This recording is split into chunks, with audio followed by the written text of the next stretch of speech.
So these are the images of the actual fragments that were just published within the last 30 days, called Acronicus Fragments 5575. This photo, by the way, is thanks to the Egypt Exploration Society. And what's unique about these particular fragments is that they were actually dug up and excavated in the 1800s.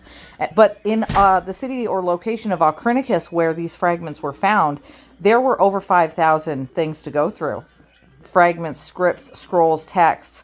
And it took all the way from the 1800s up until now in the year 2023 for these particular fragments to be translated and published. And so these are new to everybody. First time that many people are seeing these.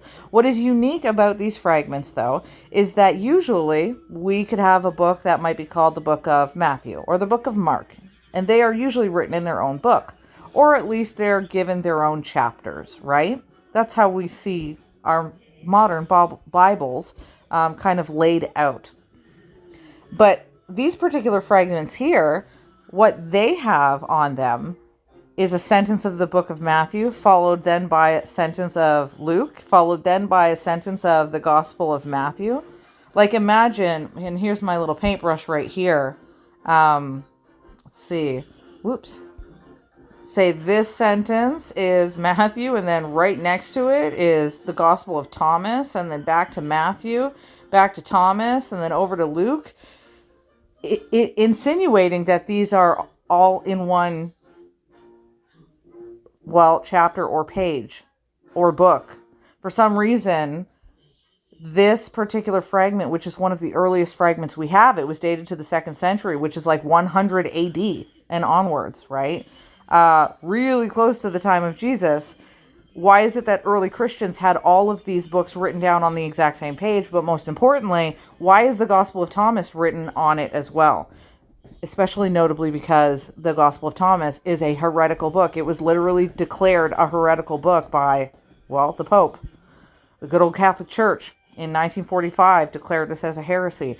And many people know the stories about Gnostic and apocryphal books. They did not get the sunshine and rainbows entrances in Christianity in the Middle Ages and then prior to and subsequently after. Now, in thinking about this, how the Gospel of Thomas was included, I ended up trying to figure out if I could learn more about the Gospel of Thomas itself.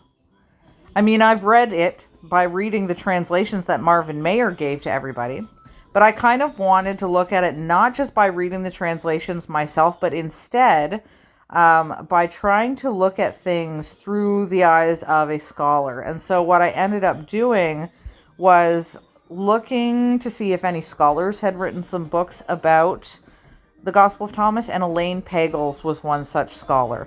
The point of this video today, before we get into everything and why I'm giving you this long introduction, is because what we are going to do is we are going to read through chapter 2 of Elaine Pagels' book called Beyond Belief, the Gospel of Thomas, because in it, not only does it explain a lot of information about the Gospel of Thomas, chapter 2 in her book is actually dedicated to how much criticism the Gospel of John was given. Matthew, Mark, Luke, and John. John almost didn't make it into the New Testament. A lot of people in history had claimed that the Gospel of John was deceptive. And this controversy ensued in these, 2nd and 3rd century. And she speaks about it. And she ain't no David Icke. This is world-renowned historian of religion. She's the professor of religion at Princeton University. This is Miss Elaine Pagels, although that might not be the most flattering picture of her. She looks like a lovely lady. I wish they would have used a photo of her looking like she's giving the goose lips or something to that effect. But nonetheless, remarkably intelligent woman, and happened to gain so much notoriety because of the translation and study that she did, or the study of translations that she did on the Gnostic texts. The Nag Hammadi library that was dug up in and around 1945. So with all of that introduction said, now that you know why I stumbled today on the Gospel of Thomas, through the Onchronicus Papyrus, and why all of a sudden I was led from Thomas over to the controversies of John. Let's roll the intro, and I'm going to show you what I found out.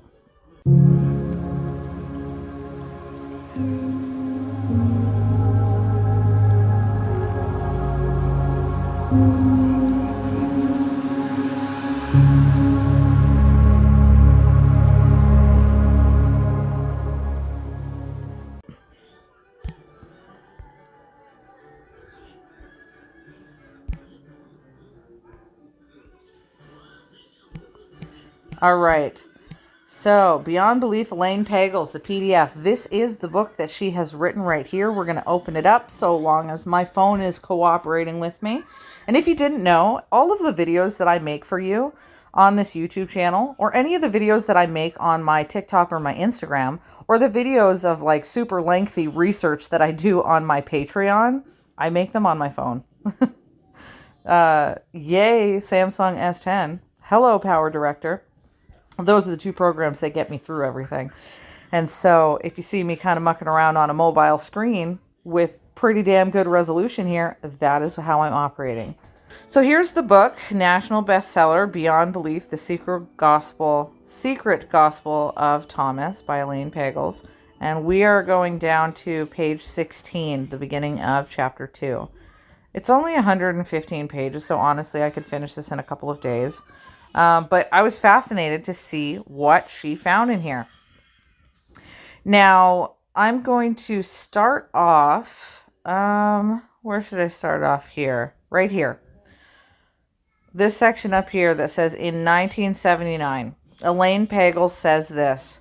In 1979, she published a book called The Gnostic Gospels, a preliminary exploration of the impact of the Nag Hammadi library, or discoveries.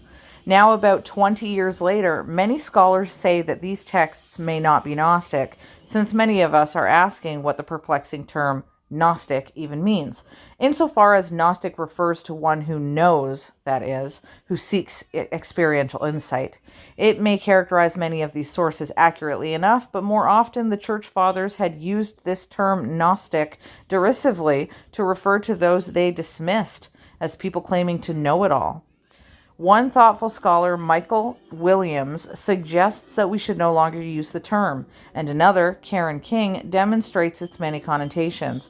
Nevertheless, Elaine Pagels intended her book, The Gnostic Gospels, to raise certain questions, and these questions were as follows.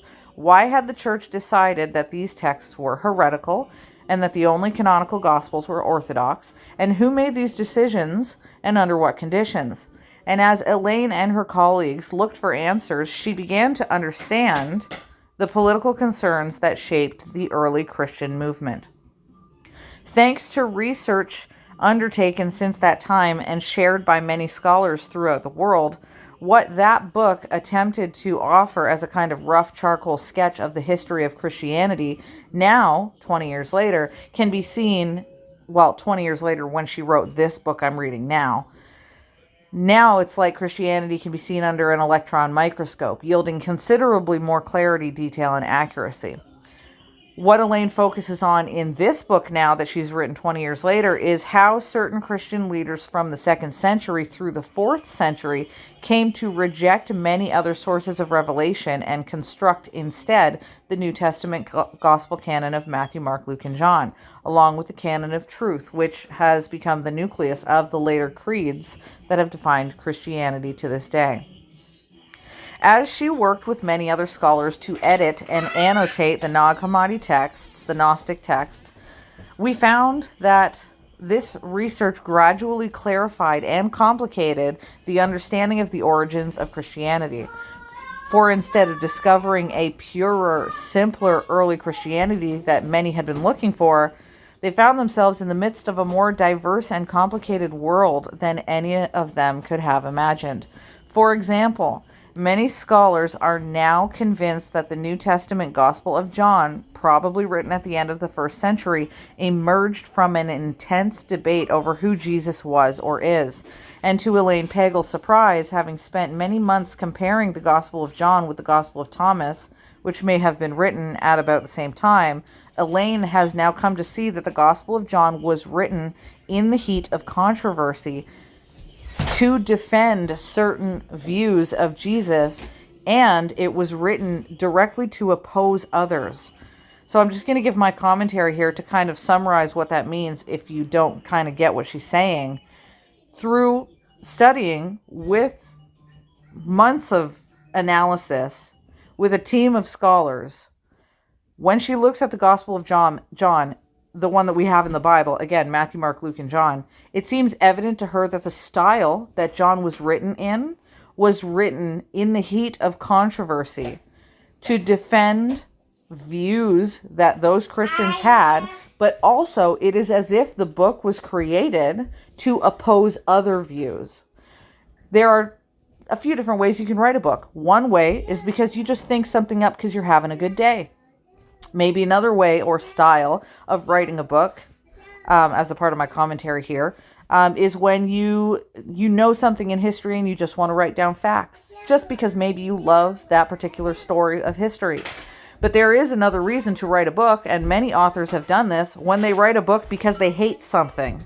And so they try to kind of shit talk other experiences.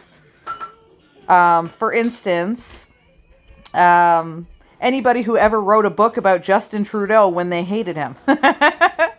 Now, I'm being funny and humorous when I say that, because this is me living in the modern world. Obviously, the way that I express myself is different. I'm not speaking in Old English here. But put yourself in the mind frame of somebody who might have spoken an ancient language and what they wanted to write down.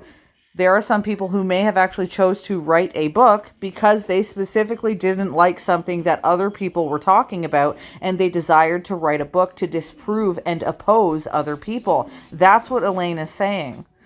Some people even further could say that some books are written because things are divinely inspired and that God got them to write it. So which one is it is really the question, because as far as these scholars have noticed, there seems to be a theme that the Gospel of John might actually have been written not just because somebody woke up one day and said, hey, I feel divinely inspired, but instead as a means to oppose other people. This research has helped clarify not only, and I'm continuing with the article by the way, this research has helped clarify not only what John's gospel is for, but what it is against. John says explicitly that he writes so that you may believe, and believing may have life in Jesus' name.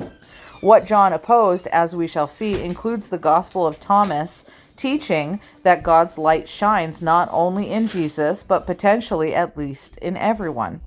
Thomas's gospel, the apocryphal gospel that I'm just saying as side commentary here, the Pope called it a heretical book in 1945. That particular book encourages the hearer not so much to believe in Jesus as John requires, but instead to seek to know God through one's own divinity, or one's own divinely given capacity, since all are created in the image of God. So that's two very different, distinct concepts. And here's a bit of my side commentary again. Gospel of John, heavily relies on the fact that Jesus is the one who can save us. Written by early Christians. Gospel of Thomas, yes, it's heretical, but it was still written by early Christians, or, for early Christians to read. And instead of saying that Jesus is the one who is solely our Savior, the Gospel of Thomas says that we all have a spark of the divine God within us. So again, they are two very different viewpoints, although they are both books that were written in antiquity so that the readers of early Christianity could read them. Continuing on, it says, for Christians in later generations, the Gospel of John has helped provide a foundation for a unified church. And with Thomas, with its emphasis on each person's search for God, it did not. Elaine has also learned after years of study that although John's Gospel is written with great simplicity and power, its meaning is by no means obvious. Even its first generation of readers, as early as 90 AD or CE, disagreed about whether John was a true gospel or a false one, and whether it should be part of the New Testament. There was a controversy at a time, I'm just saying, and so is Elaine here, and so many scholars know that they didn't even know in early Christianity whether they wanted John in the Bible or not because it was so contested.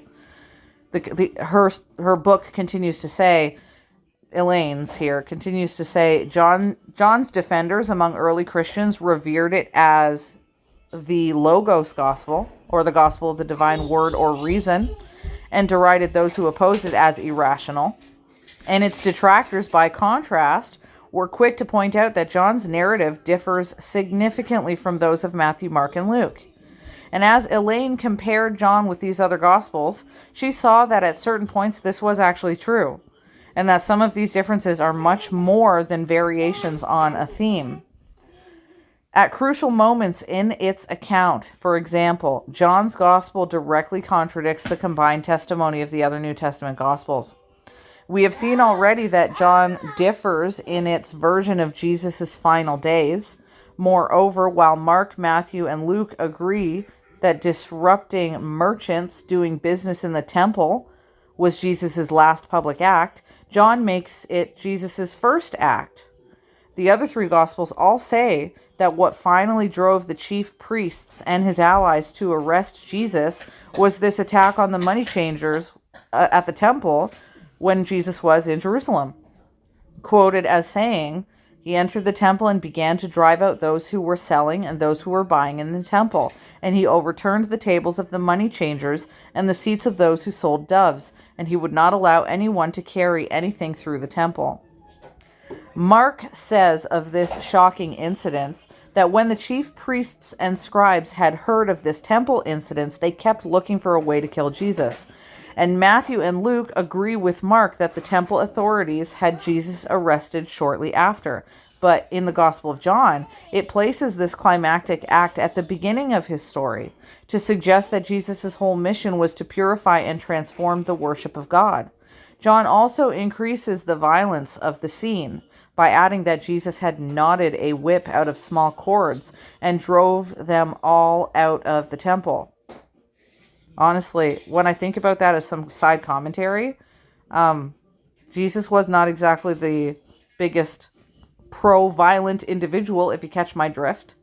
And he was such a seemingly miraculous individual that I don't see why he would have needed extra violence and knotting whips out of small cords to get the job done.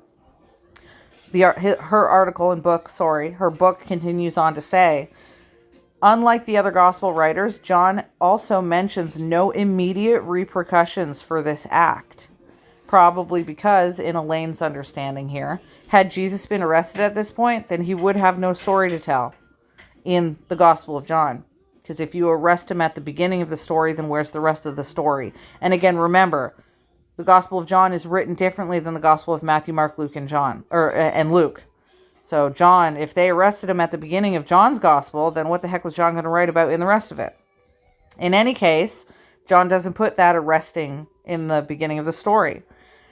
To account for Jesus' arrest, what John does is he inserts at the end of his narrative another startling story that occurs in none of the other Gospels. And I don't think anybody ever realized this. It was something that I didn't actually realize. I did a quick Google search, and sure enough, the raising of Lazarus is a miracle of Jesus recounted only in the Gospel of John. It is in the Gospel of John how Jesus raises his friend Lazarus from the dead, which so alarmed the Jewish authorities that they determined to kill Jesus. And he adds that the chief priests even planned to put Lazarus to death as well. And so in the Gospel of John, it isn't that the authorities went around saying, oh, he trashed the temple, he got a knotted whip, and that's why we have to arrest him. It was only after the situation with Lazarus that the Jewish authorities in the Gospel of John decided to deal with the arresting. So clearly we can see that Matthew, Mark, and Luke do have a lot of substantial differences that you can verify and clarify for your own self just by reading the Bible, just like Elaine did and the rest of the scholars that she worked with. John intends his story, as the book continues, of raising Lazarus, like his version of the cleansing of the temple, to point out deeper meanings. As John tells it, the chief priests had Jesus arrested not because they regarded him as a troublemaker who caused disturbance in the temple, but because they secretly recognized and feared his power. power that could even raise the dead. John pictures Caiaphas, the high priest, arguing before the Jewish council, saying, "If we let him go on like this, everyone will believe in him, and the Romans will come and destroy our holy place and our nation." According to John, such opposition was by no means a matter of the past.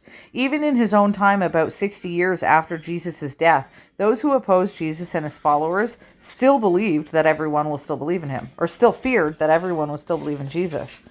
Thus, while John diverges from the other Gospels in what he says and how he says it, the brilliant Egyptian teacher Origen, who lived in the early 3rd century and became one of John's earliest defenders, argues this. Here's another point. Origen says in history, although John does not always tell the truth literally, he always tells the truth spiritually. Origen writes that John's author had constructed a deceptively simple narrative, which, like fine architecture, bears an enormous weight. I want to say, as some of my side commentary, that we've got a lot to go on so far to see why it is in early Christianity people were having a problem with the Gospel of John. Not only can you read the Gospel of John and compare it to Matthew, Mark, and Luke on a number of different points of difference,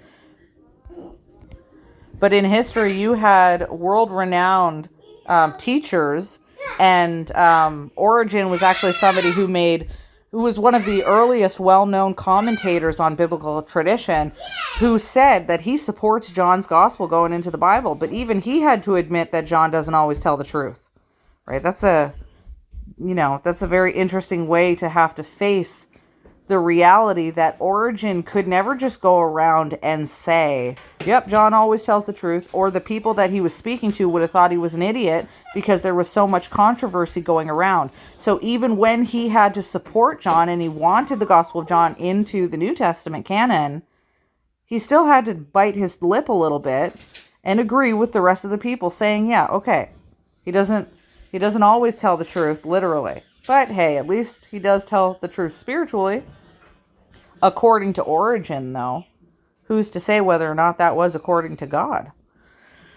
John's Gospel, the book continues on to say here, John's Gospel differs from Matthew, Mark, and Luke in a second and far more significant way. For John suggests that Jesus is not merely God's human servant, but God himself revealed in human form. John says that the Jews... John says that the Jews sought to kill Jesus, accusing him of making himself God. But John believed that Jesus actually is God in human form. And thus, he tells how the disciple Thomas finally recognized Jesus when he encountered him risen from the dead, explaining, "My Lord and my God." In one of the earliest commentaries on John, Origen makes a point of saying that while the other Gospels describe Jesus as human, none of them clearly spoke of his divinity in the same way as John does. I'm sure they did speak somewhat of his divinity or gifts, but John really got into it. That's the point that Elaine is getting at, and he got into it in a different manner.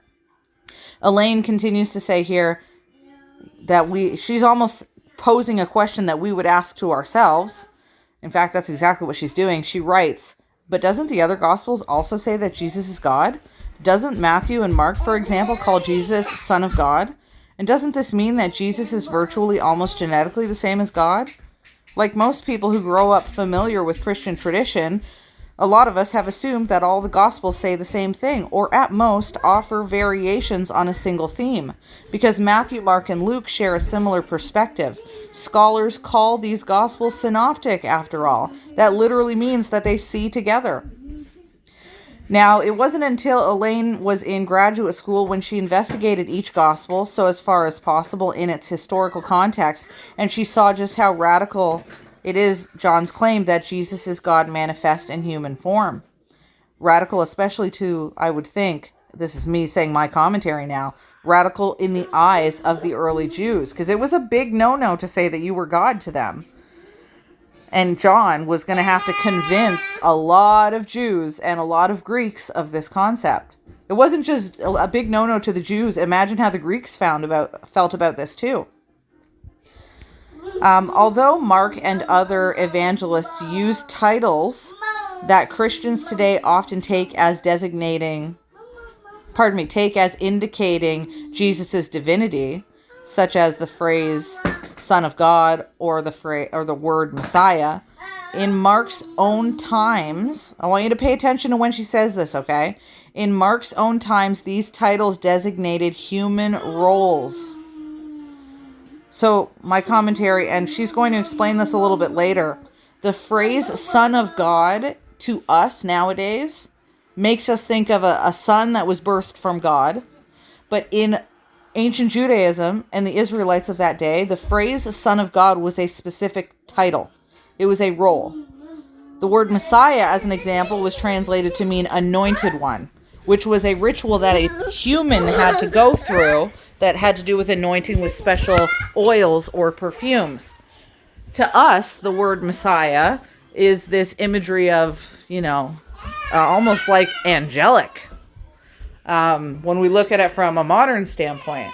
So just with that being said, let's read what the rest of it is that she has to say here and take into consideration what she's getting at with that in mind.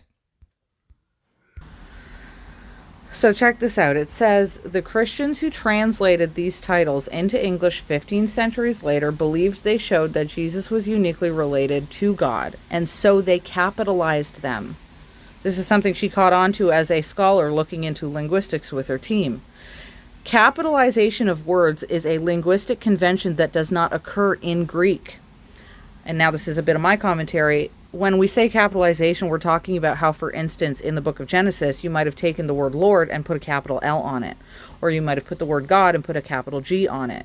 We read it as Son of God as if it is an actual divine Son, first begotten of God. But that phrase is a specific phrase that they used in their ministries in ancient Israelite traditions. That, again, she's going to get to. And that apparently those words were capitalized and changed when the Greek, assumably Septuagint, or the books of the New Testament were written. But Mark's contemporaries would most likely have seen Jesus as a man, although one gifted, as Mark says, with the power of the Holy Spirit and divinely appointed to rule in the coming kingdom of God.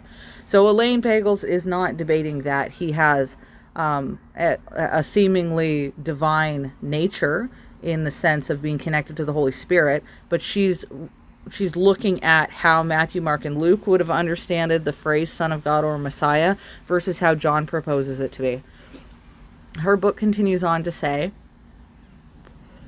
yet as we shall see after the Gospels of Mark, Matthew, and Luke were joined with John's Gospels and Paul's letters to become the New Testament, a process that took over some 200 years, most Christians came to read these earlier Gospels through John's lens, and thus to find in all of them evidence of John's convictions that Jesus is Lord and God.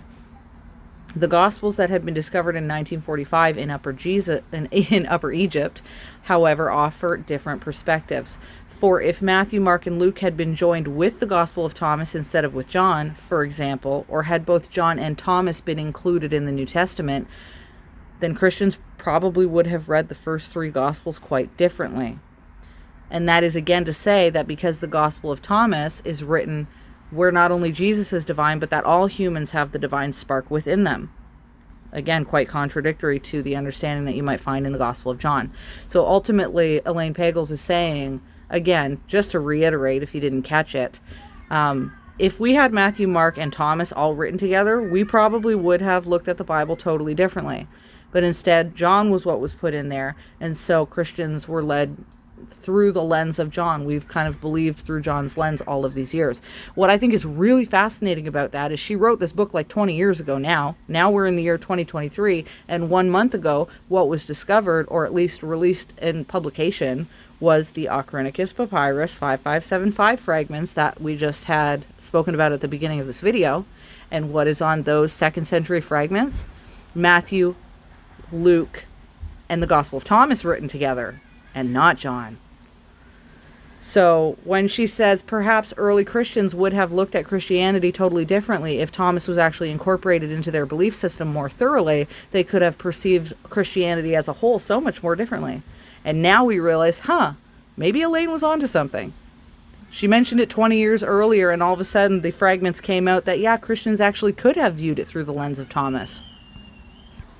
Now, that's just, of course, an added extra realization that I've had while we're reading this chapter here, or at least parts of it. But remember, the main focus that we're going to continue on reading in her book, despite that little fun fact, is the reality of this criticism, this debate that was happening for the Gospel of John so early on in history. That's what we're focusing on. Now, I'm going to skip forward a little bit in this book because the next section here is really dedicated to the understanding of the Gospel of Thomas more so. Like it says, for instance, Thomas was probably written in Syriac and claims that Thomas himself had even evangelized India. And to this day, there are Thomas Christians in India who call Thomas the founder of their faith. He's known as the twin, right? Thomas in Greek means twin, or pardon me, Thomas in the original Aramaic means twin, and in Greek it's Didymus, but Didymus also means twin. But rather than discuss more so on the Gospel of Thomas, I want to get back to the idea of John and this controversy concept here, especially when it comes to the idea of whether or not John believes Jesus is the Son of God or not. Okay, so let's see, right here. To appreciate the tremendous leap that John and Thomas took, let us recall how the Gospels of Mark, Matthew, and Luke characterize Jesus. The earliest of the Gospels, Mark, written about 40 years after Jesus' death, presents as its central mystery the question of who Jesus is. Mark tells how Jesus' disciples discussed and discovered the secret of his identity. Quoted in the Bible, it says, "And Jesus went on with his disciples to the villages of Caesarea Philippi, and on the way he asked his disciples, 'Who do you say that I am?' And they told him, 'John the Baptist, and others say Elijah, and others one of the prophets.' And again he asked them, 'But who do you say I am?' And Peter answered him, 'You are the Messiah.'" Then Mark immediately shows how Peter, although rightly seeing Jesus as God's Messiah, which literally means anointed one, the man designated to be Israel's future king, does not understand what is going to happen. When Jesus explains that he must suffer and die, Peter protests in shock, since he expects God's anointed one not to die, but to be crowned and enthroned in Jerusalem. Now, I'm going to add my commentary here just so you can understand what she is referring to.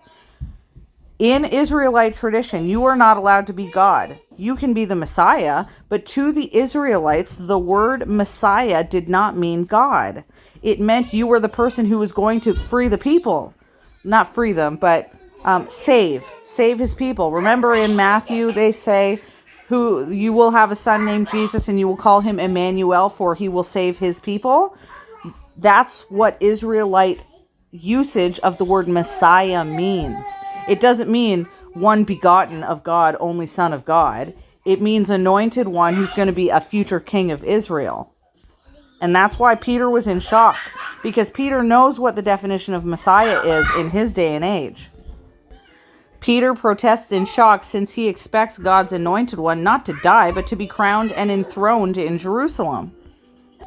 And this is why we can see how Mark and Matthew and Luke differ so much from John. The way that John consistently says that Jesus is the Son of God, Matthew, Mark, and Luke don't actually do that. They use the word Messiah or Son of God in the way the Israelites used it.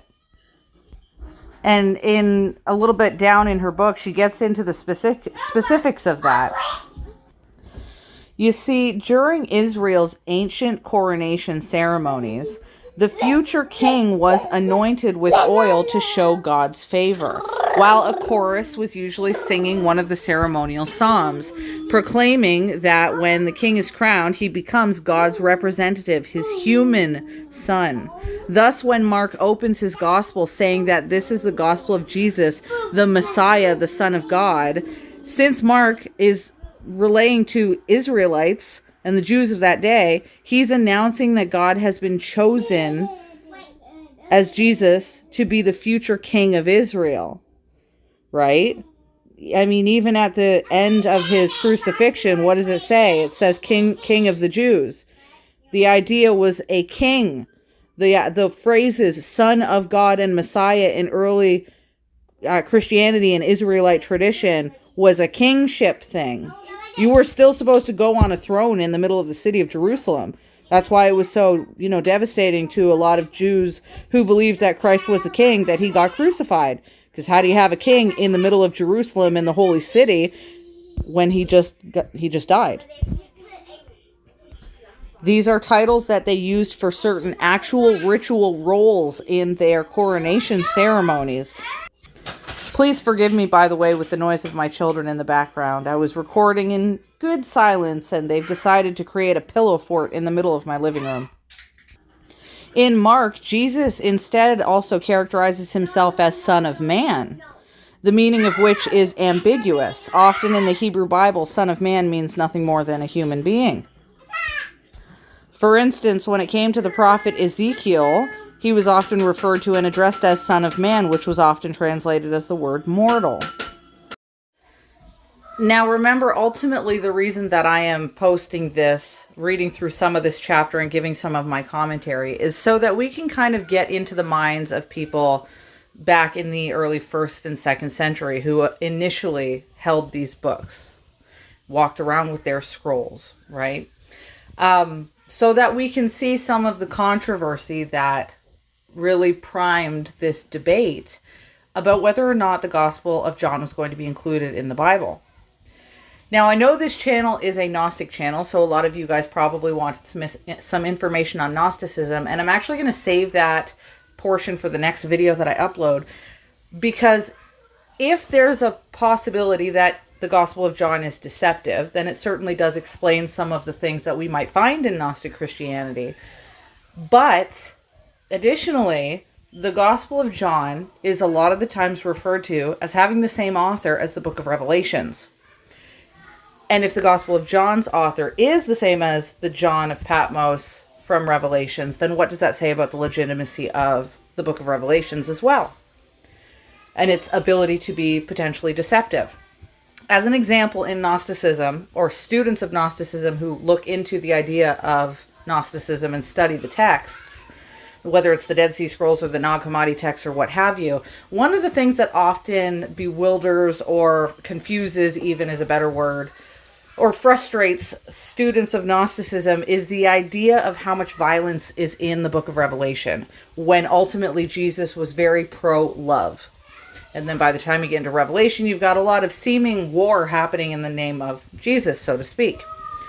For instance, Gnostic believers would believe that, like the book of Thomas says, the kingdom of heaven is in you and all around you. It's already here. It's already inside of you. Each human has a divine spark held within them. Whereas the book of Revelations would say that the kingdom of heaven is going to be coming, and when it descends, it's going to be able to be measured by a physical rod, cubit by cubit, making it a physical kind of kingdom, with like a government, which are two dramatically different concepts. Now, the reason I'm going to save the rest of my understanding of how Gnosticism fits all into this in the next videos, because first off, this video is already 40, almost 50 minutes, but I didn't expect it. But the next section of this book by Professor Elaine Pagels of Princeton University, her book Beyond Belief, The Secret Gospel of Thomas, instead of getting right into, again, the ideas of the Gospel of Thomas, what she actually starts to talk about is preterism. And I have a lot of friends who are preterists, and they have certainly been able to compel me of their arguments. And if you don't know what preterism is, this is the idea that the kingdom of heaven is already here. This is a certain group of Christians in the modern day. You know, we have different denominations of Christianity, and preterists believe not only the kingdom of heaven is already here, but that Jesus already returned at one point. And the friends that I know who discuss these kind of things, they discuss them through the view of the layman. They're just friends of mine. They're nobody that's like a professor at a university. But in this book, now we do have a professor of Princeton University 20 years before any of my friends ever figured preterism out. And she is discussing the idea that there are a lot of indications in Matthew, Mark, Luke, and even John that the kingdom of heaven is already here. As an example, I will give you one example quickly just so that you can kind of get excited for the next video. Jesus says as one of the signs and wonders to look out for the kingdom coming is the raising of the dead. And then what happens to Lazarus? He gets raised from the dead, which would suggest that the kingdom of heaven was there at the point of the time when the apostles were all there. Jesus even further goes to say, some of you standing here with me, he's talking to his apostles, will not taste death and will see the kingdom. And so I'm going to read through it a little bit more. And when I start to read through it, you bet your britches, I'm going to videotape that next portion of the chapter. And we're going to kind of go over a bit of Gnosticism, a bit of preterism, and start to kind of look more fully and thoroughly at a scholarly understanding of Matthew, Mark, Luke, and John, or whether or not John is even supposed to be in there.